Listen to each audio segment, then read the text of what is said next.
It's Tuesday here on Bearcats Daily, and boy, do we have a lot to talk about. Obviously, you can see from our display today that we are going to get into the just absolute shocking announcement that came out of college football in Lubbock, Texas yesterday in regards to a former quarterback at UC. But before we get into that and I get all fired up, we're going to go ahead and discuss some positivity here for our University of Cincinnati Bearcats before we get into that. So, it was a big weekend. UC had a lot of recruits come in for visits this past weekend and got a lot signed. Now, obviously, we went over a couple yesterday.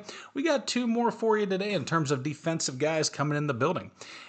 First one, right off the bat, James Johnson, a safety. He's 6'2", 180 pounds. Coming in, he was a three-star recruit out of Belleville East High School out in Illinois. He committed early Monday morning, late Saturday night after visiting over the weekend. He did have offers already on the table from Missouri, Nebraska, Utah, and West Virginia. Now, what I like about this kid is his size. UC, especially in this recruiting class, has really been going after some tall, long, athletic secondary guys. Obviously, him being a safety, not a ton of man coverage is typically played. Obviously, they do, but it's just not as common. They're usually over the top help, rushing, come down to coverage, man to man if they have to. I really like the length and speed because that takes away the jump ball aspect of receivers. You typically get those guys that are like 6'3", 6'4". They're going to be the red zone targets where they're just going up over guys and bringing it down. They're mossing them. And when you have guys with the size that UC has recruited in this class, that really takes that ball away and forces the quarterback to be very accurate with his placement in the red zone and otherwise on deep balls downfield, just hoping the receiver goes up and gets it. This gentleman is a multi-sport athlete. Johnson did play football and basketball, so he's got some good footwork. He's athletic. Last year for his junior year, 39 tackles with 5 interceptions. He was the third defensive back of the class of 2027 that was recruited. But a lot of people kind of count him out as a receiver. He had a great career as a receiver, but UC's going to use him mostly as a DB. And I'm okay with that. We've seen over the years, especially most recently with Travis Hunter, when you get guys that are multi-positional, they don't really do that in the NFL. They'll try to, but it just hasn't worked out. And there's nothing against it, but when you're trying to work and hone your craft at a certain position, but then you got to take time out of your day, okay, I'm going to go work on the other side of the field now at receiver, you miss some things. I don't think you fully develop. I know Deion Sanders was able to do it, but that's kind of an outlier when it comes to that. So for what it is, I can appreciate them saying, hey, you're going to come in, you're going to be our defensive back, you're going to play safety, we're going to work you in here, and you're going to make a game-changing play for us at this position. So I like it, and I'm hoping that he will develop, stay around, and we'll get a long-term. I want these recruits long-term, and that's something you'll hear me continuously talk about as we go over recruits, who signs and what. Because these days, when you sign to a college, it really doesn't mean you're going to be there. These guys recommit, decommit, all these things every day, basically. You'll see a player, he decommitted from here, now he's going here. They enter the transfer portal after a year, they get more money somewhere. It's really tough to get invested in these guys when there's always that, chance that they're just gone after the next season off somewhere else. So obviously, we want our guys to succeed. We want them to be good and successful, but that still is in the back of our minds of that, will these guys still be here after the next season, especially if they put out? And it can be a scary thing. But he is going to join safety Ryan Fox, who over the weekend as well did announce his commitment. He is a 6'1" safety, 180 pounds. He had offers from West Virginia, Arkansas, and Georgia State. Where he is going to excel, yes, he's a taller guy, but his speed. He runs a 4.44 40-yard dash, but he plays bigger. And by that I mean he plays a violent, high-motor form of safety, which means he's coming downfield to make tackles, he's laying the lumber to guys, and he's not avoiding contact. Too many times you'll see, especially if they're kind of undersized, they don't really go and wrap up. Think Geno Stone with the Baltimore Ravens and Cincinnati Bengals and now wherever else he's gone. He missed more tackles than anybody in the NFL. Because it looked like he just was afraid to wrap up and make a tackle. He would just try to dive at guys and hope he knocked them over. And when you're not that big, he's 6'1", 180, you're not going to have the ability to just throw a shoulder into guys and blast them to the ground. You got to wrap up and make tackles, which he does. Fox has got a surefire tackle with very strong hands. When he wraps you up, you typically go down.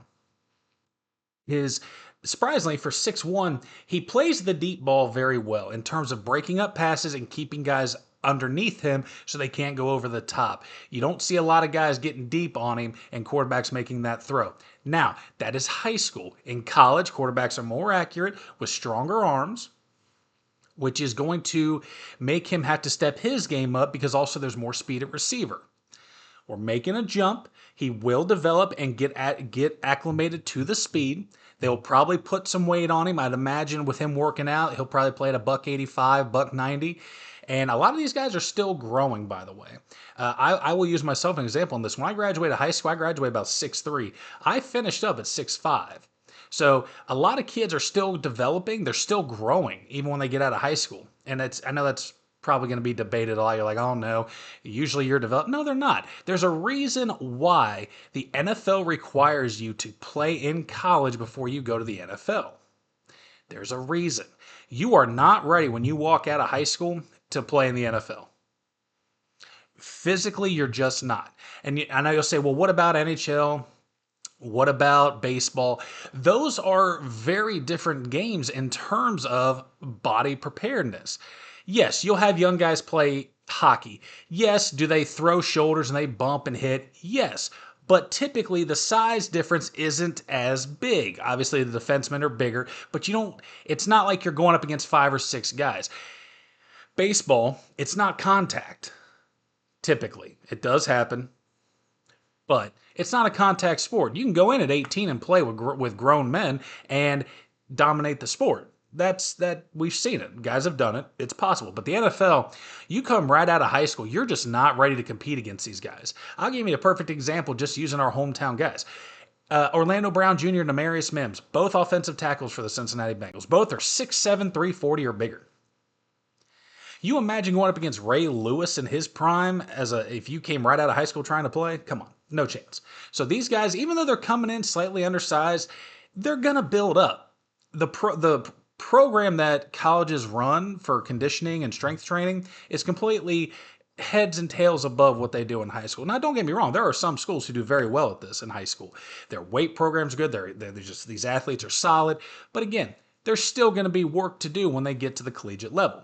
So you get guys in the building like this that are athletic freaks, they can only get better. And that's what's so good about getting them young is that you can develop them into what you want. The transfer portal's good. I'm not saying that's not the case, but I appreciate the fact that they're getting recruits as freshmen in the building and developing them how they want. If they stick around, that's very important, but they're at least going to build around what they want them for the program and hopefully develop them into the NFL draft picks that we all know UC can develop. And UC almost did develop a draft pick until he left. And before we get into him, I just want to preface all of what I'm about to say about this topic with some history for the NCAA. Gambling in the NCAA has never been tolerated at all until now. But let's go back a little bit. The eligibility was revoked by the NCAA for Fresno State and San Jose State of Mikael Robinson, Steven Vasquez, and Jalen Weaver. Okay, stay with me. After investigations found they bet on their own basketball games and manipulated their performances to ensure specific bets were won. New Orleans, Mississippi Valley State, and Arizona State the NCAA banned 6 men's basketball players from these schools. And after finding they intentionally manipulated game spreads to financially benefit outside bettors. Now, you're saying, well, hold on, Blake. You're talking about point shaving. You're talking about game manipulation. I am. However, it's still sports betting. We know of the former mafia crime boss, Michael Franchise, who has talked about not Michael Franchise, sorry, Henry Hill from the Winter Hill Gang, I got him mixed up. They even admit in his book, the movie Goodfellas, that the book is based on, they were betting Boston College games and having players affect the score there. So there is a history in sports of game manipulation and sports betting. That's why they don't allow it. Now, you want to go to hometown example, Pete Rose never bet on his team to lose. Let's be clear. He never bet on his team to lose, and he was never accused of point shaving. The fact is, Pete Rose bet on his team while he played. He was given a lifelong ban from the Major League Baseball. Bet on his team. Didn't point shave, was never convicted of that. Game manipulation, strictly that he was betting on baseball while he was a player or manager. That is why he got banned. Now, we turn to Sorsby, who the NCAA eliminated his eligibility because there is actual proof. They have proof that he bet consistently over his time in college, that he bet on his own team while a member of that team at Indiana, and even better, they actually found the slip. He bet the under for yards for the quarterback that was playing for Indiana during that game. The bet he made on that game was the under. He was betting on a bad performance of his own team. But he used the excuse that he was trying to feel closer to the team being a scout team quarterback. But you bet the under? I don't know if that's being a good teammate. I really don't. And now it was announced that a Lubbock, Texas judge filed an injunction so that Sorsby would be able to play for Texas Tech, which, for those of you who didn't already know, Texas Tech is in Lubbock, Texas. So they found a crooked judge who probably got a nice bribe from oil money. And yes, I'm going deep diving here, folks. They found a judge that would file an injunction to get him to play this year. And all he has to do is serve a 2-game suspension on his own deciding punishment. And going to miss 2 games against Oregon State and some Division II school no one's ever heard of. I mean, what are we doing? He still owes UC $1 million. He still owes that money because it was part of his NIL deal. He has been caught gambling on his own sport, on collegiate sports, on professional sports. The NCAA set this ruling that if you bet, you're done. But now we can just find some random judge that we can get, affiliated with, get all buddy-buddy with, and get them to file movements to where they can basically overturn rulings made by a private junction that the NCAA is? What are we talking about? How? In what world can oh man, I'm getting fired up here because we're going into just issues overall. We have already doubted the NCAA with the NIL ruling that came in and paying players. We already have seen that the NCAA is falling apart. The players, the money, it's going haywire. It's so poorly run. The NCAA is a terrible organization, and it's just pathetic. But now we can have any ruling overturned by a friendly judge to where we can keep whatever we wanted for the college sports. So who's to say Ohio State doesn't go out and get their vacated wins from 2010 overturned by a judge? Who's to say that UC just goes, well, why don't we bring back Desmond Ridder, Ahmad Sauce Gardner, and all these guys to come in? Even though their eligibility's done and they've gone to the NFL draft, we'll just get a local judge to file an injunction to where we get them in for a couple games. We'll bring them back to play Texas Tech when they come to town for homecoming. And just bury Sorsby in the ground. It's outrageous. It just flat out is outrageous, and it sets a horrible precedent. A horrible precedent for the NCAA. It is such a black eye in the world. You cannot bet on college sports as a college athlete. You can't. You are a student athlete. You belong to the school. You represent the school, the NCAA, your team, and yet they've undeniable proof, self-admittance that he did it. And all of a sudden, he's allowed to play football still. All because a oil money bearing judge decided, you know what? No way. He's going to get hurt if he doesn't get to play. It could ruin his career, blah, blah, blah. I'm sorry. In the history of college sports, how many student athletes have had things go sideways and ruin their career? Guess what? That's called life. You make a mistake, you pay the consequences, and it may ruin things for you. But guess what? That's not our problem. You did it, pay the punishment. You made a deal with the Grim Reaper, Sorsby, flat out. You sports bet while being a college athlete when it is strictly forbidden. Now, everyone that is watching this right now might say, well, hold on. We're going to disagree with you because you can't tell me he's the only one sports betting. I know for a fact he's not the only one sports betting. But he sure as heck got caught, and he was dumb enough to bet on his own team. That's proven. I've heard of athletes betting in college. I've heard of it. Haven't seen it personally, but being a former college athlete and, talking to others, it goes on. Not per se the player does it themselves. Coaches, family, things like that might.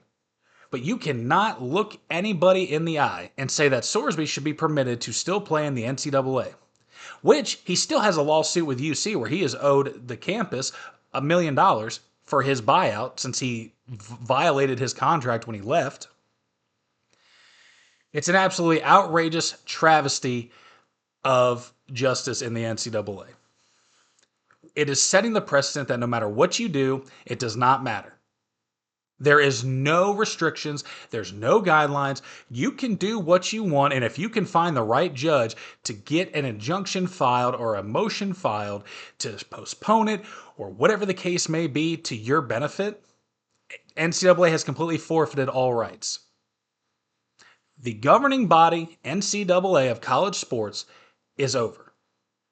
With this announcement that Sorsby will be playing, if he takes the field this fall and still plays after what he has been found guilty of, both self-admittance and investigation evidence, and he still plays, there is no reason you should ever hold another athlete accountable in college for what they do. You can't. And I'm pretty sure Sorsby was underage when he was gambling. I don't know every single state's betting, but I'm pretty sure you got to be 21 or older to sports bet online, I would guess. So if that's the case, now Indiana, if it's 18, it's 18, but I'm pretty sure it's 21. If he was sports betting at that point, why is this not even a bigger issue? Why is this not a legal issue in terms of illegal underage gambling? It is such a black eye right now on college football as a whole, and college football is already in a very dark place. They want to expand these college football playoffs for more money. They want to bring in more teams. They want to realign the conferences for more money. It's just become a money grab like everything else in the world has. It's no longer about student athletes. It's no longer about education. It's strictly about money. And it shows with the Sorsby BS that's going on right now. So fine. Judge reinstates him, he plays. There's nothing I can do about it. There's not. As fans of UC, as just fans of college football, there's nothing we can do about it. We can be outraged, we can boycott, but it's going to happen. So Sorsby can pay back that $1 million then that he owes. He gets to play, and I hope that every game he goes out and just fails. It is a travesty and an absolute evisceration of the integrity of the NCAA with this motion, that somebody who has been caught violating the NCAA rules of gambling, especially on their own team and own sport, is still allowed to play the game. You can't hold anybody accountable anymore. You just can't. Now, could there be other things done before the start of the season to get this overturned? I'm sure there is. I don't know the legal loopholes of everything, but the fact that this man will be allowed to play college football, who's to say these guys can't file motions to play 6 or 7 years in college? We know guys already have. We know guys have played that long, and they shouldn't. There's no reason you should be playing college football as a 25-year-old adult. I think Carson Beck was like 24 or something, maybe a little older. Played like 7 years. COVID is an outlier. That is a complete outlier of this situation. But guys are still playing way too long. It's honestly one of the most outrageous things I have ever heard, both as an athlete, as a coach, as a fan. All those things and everything I've seen in my 30 plus years on this earth, it is an absolute spit in the face, black eye, integrity ruining moment for college sports if he takes the field after what he has been found guilty of and violated, and players in the past that have had the similar findings in their investigations who have no longer been allowed to play, who lost their careers but yet you reinstate this one player. If you're going to set this precedent, you've got a lot of other red tape you've got to reopen. You've got to go through it all and get these guys reinstated. You got to reinstate Ohio State's wins. There's so much other stuff that goes on with this now, and it's just an even worse moment for an already failing organization of the NCAA and how they're handling everything. Boy, we really ended on a fiery note today, didn't we? Whew. I'm fired up about it. It's just wrong. I don't care if he played for UC, I would still be fired up because it's wrong. There's no gray area with this stuff. It is black and white. You bet on your own team. You bet on your own sport. You bet it all as a college athlete. When you signed to play a sport for a college, you signed. You must abide by the rules set by the NCAA, the governing body. You signed it, you got to follow it. You don't, guess what? There's a punishment. Don't tell me a 2-game suspension's a good enough punishment. It's not. It's really not. And there's no reason now, if this is what is going to be set by the NCAA to allow to happen, no college athlete should have any concern about what they do anymore. Obviously, I'm not saying don't go steal, don't get any felonies and stuff like that. But if there's going to be nothing held to you in terms of gambling or what you do, you can start fixing games. You can start point shaving. Now, granted, that could get into the federal aspect of things and you have the legality of it. But if it's already allowed here where we can't prove he ever changed the outcome of a game, he still bet on his own team. If I can look across and know my buddy's sick and he's not going to have a good day today, and I bet on him to perform bad, is that still not the same thing? That's insider trading, in a way. So many things just are going wrong with college, and I'm hoping that it gets fixed quickly because it may be a dark day coming for college football at this rate. But Sorsby for now is reinstated. He will play against the University of Cincinnati when they come to town for homecoming. I hope that stadium is as full as it's ever been. I hope that every single play, the crowd is screaming so loud that they can't make play calls. And I hope that's every game for Texas Tech, no matter where they play, because he should not be playing college football. But in the meantime, we have summer workouts going on for UC football, getting ready to start practices coming up. We've got our basketball team and Coach Calhoun, first team practice, 7 a.m., got together. They're in team meetings. We've started to turn the page into the new year and look at everything ahead of us. It's going to be a good year. There's going to be a lot going on. Make sure you keep tuning in. Hopefully tomorrow we can be a little more upbeat. We can go over some more fun things, but it was just too big of a news to not discuss here on Bearcats Daily. So thank you to FanArch for making all this possible. If you haven't already, hit that like and subscribe button. Would love to hear everyone's thoughts about what has gone on with not just our recruits, but also with the reinstatement of our former quarterback, Brendan Sorsby. So until next time, everybody, have a blessed day. Be good to somebody. Make somebody's day. You never know who might need a smile. Take care, everybody.